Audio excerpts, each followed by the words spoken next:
welcome to Homemade. Hello welcome to Homemade. ഞാൻ രമ്യ സുർജിത്ത്.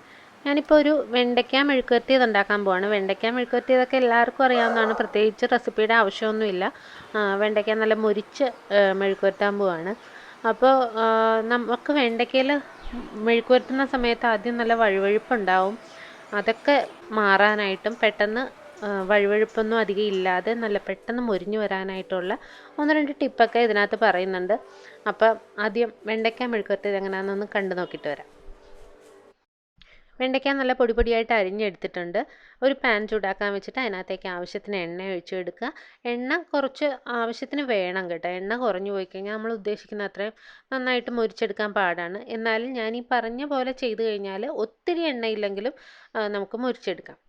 അപ്പോൾ അതിനകത്തേക്ക് ഒരു സവോള ചെറുതായിട്ട് അരിഞ്ഞത് ഒന്ന് വാടി വരുമ്പോഴേക്കും നമ്മൾ പൊടി പൊടിയായിട്ട് അരിഞ്ഞ വെണ്ടയ്ക്കയും കൂടെ ചേർത്ത് കൊടുക്കുക. ആവശ്യത്തിന് ഉപ്പും ചേർത്ത് കൊടുക്കുക.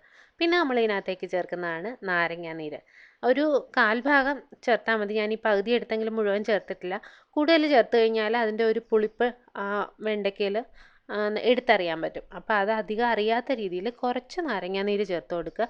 ഇത് ചേർത്ത് കഴിഞ്ഞാൽ വെണ്ടയ്ക്കയ്ക്ക് വഴുവഴുപ്പുണ്ടാവില്ല, പെട്ടെന്ന് തന്നെ മൂത്ത് വരികയും ചെയ്യും. പിന്നെ നമ്മളിത് എപ്പോഴും ലോ ഫ്ലെയിമിൽ ഇടരുത്, മീഡിയം തൊട്ട് ഹൈ ഫ്ലെയിമിൽ മാറി മാറി ഇട്ട് വേണം മുരിച്ചെടുക്കാനായിട്ട്. എപ്പോഴും അങ്ങനെ ഇളക്കിക്കൊണ്ടിരിക്കുകയും ചെയ്യരുത്. അപ്പോൾ നമുക്ക് പെട്ടെന്ന് തന്നെ മുരിഞ്ഞു വരും.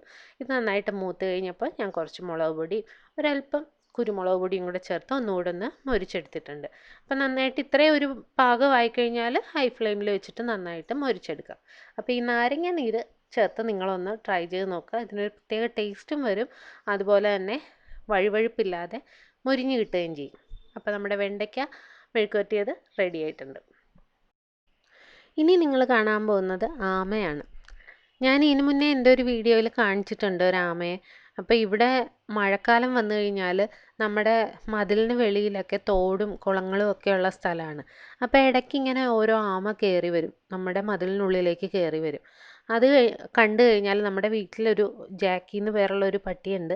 അവൻ ഇത് കണ്ടു കഴിഞ്ഞാൽ പിന്നെ അതിൻ്റെ പുറകിൽ നിന്ന് മാറത്തില്ല.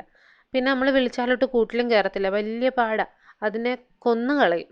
അത് പേടിച്ചിട്ട് എങ്ങനെയെങ്കിലും ഇവനെ കൂട്ടിൽ കയറ്റി കഴിഞ്ഞാൽ ഇങ്ങനെ വരുന്ന ആമയെടുത്ത് നമ്മുടെ ഫ്രണ്ടിൽ മീനിനെയൊക്കെ വളർത്തുന്ന ഒരു ടാങ്കുണ്ട്, അതിനകത്തേക്ക് അങ്ങിടും. എന്തെങ്കിലുമൊക്കെ ഭക്ഷണം ഇട്ട് കൊടുക്കും. അടുത്ത മഴ പെയ്യുന്ന സമയത്ത് ഇതെങ്ങനെയെങ്കിലും അതിൽ നിന്ന് വലിഞ്ഞു കയറി പോവുക ചെയ്യാറില്ല. അപ്പം അങ്ങനെ പലപ്പോഴായിട്ട് ഇവിടെ വന്നപ്പോൾ എടുത്ത വീഡിയോസാണ്, ആമ വന്ന സമയത്ത് എടുത്ത വീഡിയോ ആണ് ഈ കാണിക്കുന്നത്. ഈ ഒരു ആമ, ഇതിനകത്ത് കാണുന്ന ആമ ഒരു 2-3 ആഴ്ചയോളം ഇവിടെ ഉണ്ടായിരുന്നു. അത് പെട്ടെന്ന് അടുത്തു എൻ്റെ അടുത്ത്. അപ്പോൾ ഞാൻ ഇതുപോലെ ടാങ്കിൻ്റെ സൈഡിൽ കൊണ്ടുപോയി ബ്രെഡോ ദോശ ഇഡ്ഡലി ഇതൊക്കെ ഇങ്ങനെ വെച്ച് നീട്ടുമ്പോൾ അതെൻ്റെ കയ്യിൽ വന്ന് കഴിക്കാറുണ്ട്. പെട്ടെന്ന് അങ്ങനെ നമ്മളോട് ഇണങ്ങി വരുന്ന ഒരു ആമയായിരുന്നത്. അത് പക്ഷേ അടുത്ത മഴയ്ക്ക് പോയി. ഒരു 3 ആഴ്ചയോളം ഇവിടെ ഉണ്ടായിരുന്നു. അത് കഴിഞ്ഞത് എങ്ങനെയോ കയറിപ്പോയി, ടാങ്കിൽ നിന്ന് കയറിപ്പോവും. ആ ഒരു ആമ പോയപ്പോഴേക്കും എനിക്ക് വിഷമം തോന്നിയിരുന്നു. കാരണം പെട്ടെന്ന് തന്നെ നമ്മളോട് അടുത്ത ഒരു ജീവിയല്ലേ, അത് കാരണം പോയപ്പോൾ ഒരു വിഷമം തോന്നി. ഞാൻ അടുത്ത ടാങ്കിൻ്റെ അടുത്ത് ചെല്ലുമ്പോഴേ അത് തലയും പൊക്കിക്കൊണ്ട് വരും, എന്തെങ്കിലും കഴിക്കാൻ കൊടുക്കാനെന്ന് ഓർത്ത്. അപ്പോൾ എന്തെങ്കിലുമൊക്കെ ഞാൻ ചോറും ഒക്കെ ഇട്ട് കൊടുക്കാറുണ്ടായിരുന്നു, അത് കഴിക്കും. ഇതങ്ങനെ കൂടെ ഇട്ടിരിക്കുന്ന മീനുകളെ ഒന്നും ഉപദ്രവിച്ച് കാണാറില്ല. എനിക്കിത് വീഡിയോ എടുത്ത് വെച്ചാൽ പിന്നീട് കാണാമല്ലോ എന്ന് ഓർത്ത് ഞാനങ്ങനെ പലപ്പോഴായിട്ട് വീഡിയോ എടുത്ത് വെച്ചാണ്. ഇപ്പം നമുക്ക് ടാങ്കിൽ അങ്ങനെ ആമയൊന്നും ഇല്ല. അത് നേരത്തെ ഇങ്ങനെ വന്നപ്പോൾ പലപ്പോഴായിട്ട് ഞാൻ എടുത്തു വെച്ച വീഡിയോസാണ്. ഒരു രസമല്ലേ, പിന്നീടത് കാണാനും ഒരു രസം, അങ്ങനെ എടുത്തു വെച്ചിരുന്നതാണ്. ഇതൊരു കുഞ്ഞാമയാണ്. ഇത് നല്ല മഴ പെയ്താൽ നമ്മുടെ മുറ്റത്തൊക്കെ വെള്ളം കെട്ടി നിൽക്കും. അങ്ങനെ വന്ന ഒരാമയാണ്, നല്ല മഴയുള്ള സമയത്ത് വന്നതാണ്.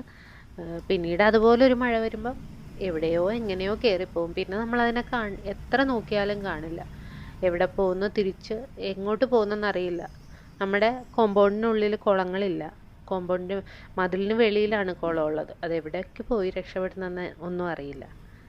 അങ്ങനെ എനിക്കിതിനെയൊക്കെ കാണാനും വീഡിയോ എടുക്കാനും ഇഷ്ടമായതുകൊണ്ട് എടുത്തതാണ്. നിങ്ങൾക്കും കൂടെ ഒന്ന് കാണിച്ചു തരാമെന്ന് ഓർത്ത്. അപ്പോൾ എല്ലാവർക്കും വീഡിയോ ഇഷ്ടമായെന്ന് കരുതുന്നു. ഇഷ്ടപ്പെട്ടാൽ നമ്മുടെ ചാനൽ ലൈക്ക് ചെയ്യാനും സബ്സ്ക്രൈബ് ചെയ്യാനും കമൻറ്റ് ചെയ്യാനും ഷെയർ ചെയ്യാനും മറക്കരുത്. പുതിയ പുതിയ വീഡിയോസായി നമുക്ക് വീണ്ടും കാണാം. താങ്ക്